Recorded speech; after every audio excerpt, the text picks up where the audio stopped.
The church that represents the gospel of Jesus Christ is in pretty sad condition in this country. We do need more churches to be able to help some of those churches that are in crisis, to be able to have leaders that are trained, to be able to help them stop the free fall that some of them are in towards closing their doors. But then in addition to that, we have a major focus, a focus that is equal to the amount of Bible hours, a focus on training students in practical areas of ministry with a focus on starting churches. The church in America is in a rather difficult spot. We have about 4,000, and some people go as low as 3,000, and I've heard statistics as high as 6,000 churches in America that close every year. I mean, that's absolutely appalling. Now, especially when you put it alongside of the fact that there are less than 2,000 new churches started every year. And of those 2,000 churches that are started every year, less than half of them survive for 5 years. I mean, that puts us way behind just breaking even. But then when you add the population growth in the United States, the truth of the matter is the church that represents the gospel of Jesus Christ is in pretty sad condition in this country. We do need more churches, and that's why we're here. And we believe that the churches that need to be started may not be the box church, the mega church, the church with thousands, but the churches in neighborhoods where people live and where lives are fulfilled and worked out. Churches that begin in homes and in storefronts and with small groups of people that want to take the gospel of Jesus Christ right into neighborhoods. To be able to help some of those churches that are in crisis, to be able to have leaders that are trained, to be able to help them stop the free fall that some of them are in towards closing their doors. And that would be a great blessing if we can help churches become reborn, so to speak. Our focus specifically is a combination of two things. We want to be able to teach the Word, but then in addition to that, we have a major focus, a focus that is equal to the amount of Bible hours, a focus on training students in practical areas of ministry with a focus on starting churches. Starting, restarting, reviving churches.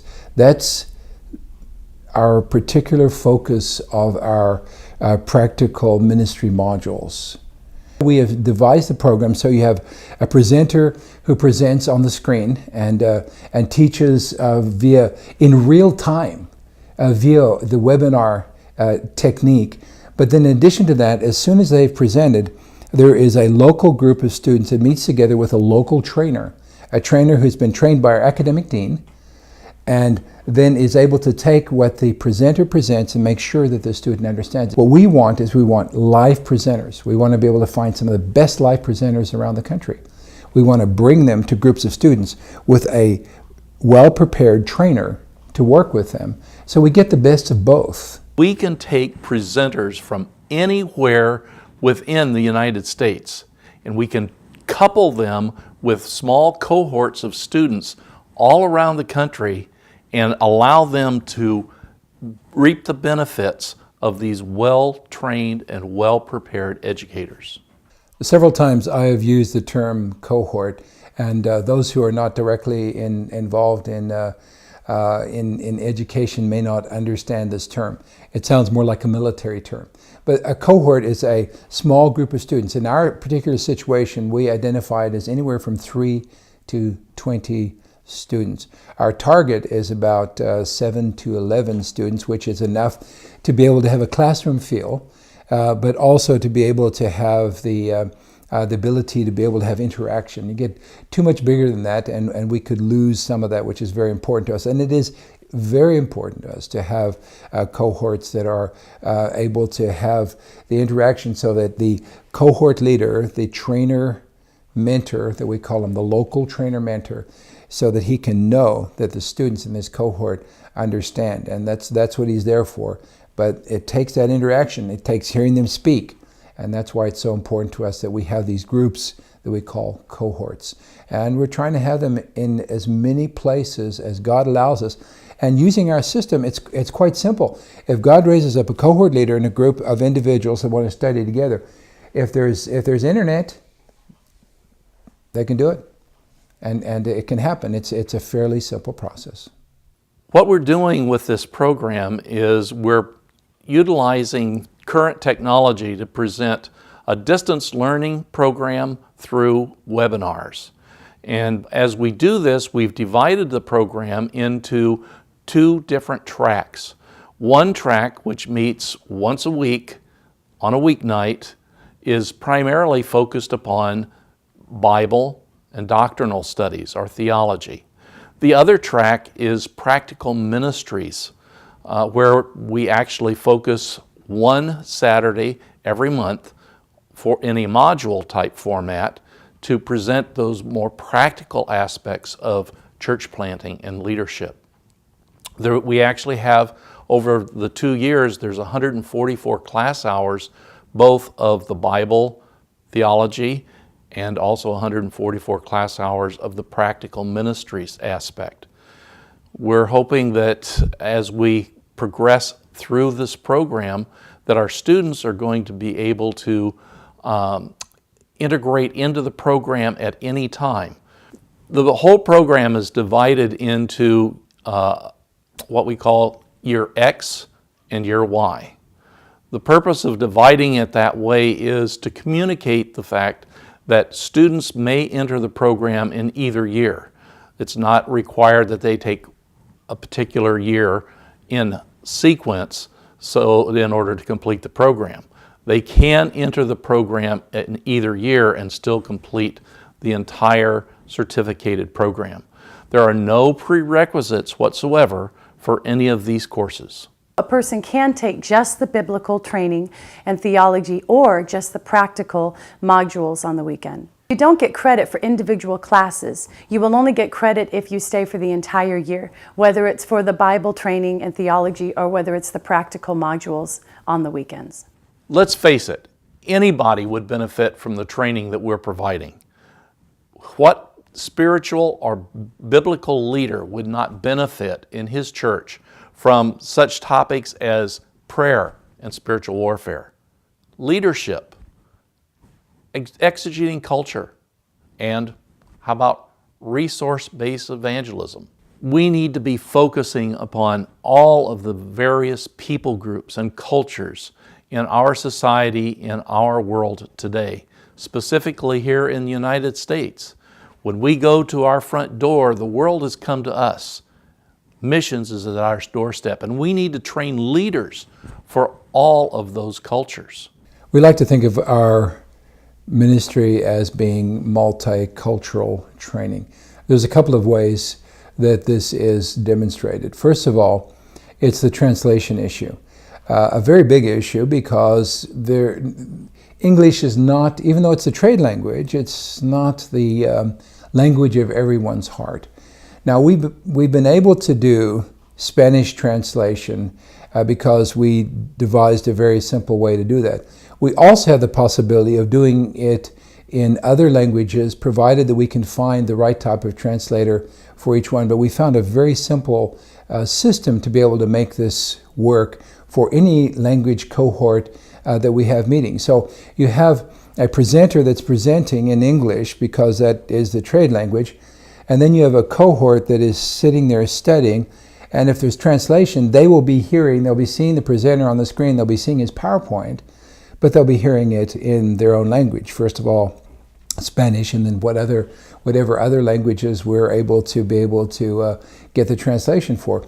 And then their cohort leader, being a speaker of the same language as his cohort, is then able to make sure that the cohort understands in their own language. And that it's a blessing from God, but it really does make us multicultural, addressing the people groups who are here in America. Now, in addition to that, we have 3 people that are on our staff that have been charged with the specific responsibility of addressing, one, to see that Native American populations in the United States are given this opportunity so that they can have training right on their own reservation or in the city, wherever they happen to be, in their own language, or with somebody who knows their culture, who's one of them as a cohort leader. Secondly, we have somebody that is dealing full-time with developing the leadership of the Spanish community in America in different areas to see if this will be a tool that'll help them. Same thing. There'll be some of the Spanish cohorts which will be taking the training in English, but others will be taking it in Spanish, and we have somebody who works on that full-time. And then we also have somebody that is going to immigration populations around the United States that have come here from anywhere in the world, and they've gathered together and churches have gotten started. He is addressing the Christian leaders in those populations to be able to encourage them to be a part of this, so that this tool can be used for them, so that they can multiply churches in their own culture, the culture that has been picked up and moved here to be a part of the American experience. Our church birthing matrix team is committed to doing the search that is necessary to find the best possible presenters and faculty for all of the courses that we're presenting. We will leave no stone unturned to provide you with the best instruction that you can receive. Our faculty are spread out from LA to Chicago, from Phoenix to Seattle. We have men who are experienced teachers from seminaries, be it Western Seminary in Portland, the former president of Montana Bible College. So we have a wide variety of men who are educators, but also men who are currently still in the pulpit, men who have been former missionaries and involved in ministry. So we're drawing from people within the context of people who have served, people who have lived their lives ministering to other people. And what we're hoping to do is have them impact the lives of these new planters and minister in their lives. We have a quality faculty. Virtually no church planting would take place well if there weren't women involved in the leadership team. Women can take the training and are even encouraged to, and even if they want to be a part of starting a church. One of the frequently asked questions that we have presented to us is whether or not we're going to offer credit for our courses. The answer is no. We're actually putting together a certificated program. Our focus is not upon credentials as much as it is focusing upon producing people who are ready and prepared to share the gospel, to go out into the harvest field and take advantage of all of those people that are out there that need to hear the gospel, but they're doing so prepared, ready to answer the question, ready to face the challenges. So we're going to stick with our emphasis at this time, and we're going to try to make sure that each and every student involved in this program is prepared to minister God's grace to the people. So how would one find out more information, or is actually interested in registering right now for our Church Birthing Matrix training program? The best place to go is our website, cbmatrix.org. On our website, there is quite a bit more information on church leadership and on church planting training. However, our website has even more than that. We have resources for people who are ready to start a church now, and for people who are just interested in other ways of being a part of the ministry of birthing churches in America. Once you are ready to register, you can do that right on the website. And once you have filled out the registration form and submitted it, it will come to me to be processed. And then shortly after, we will contact you.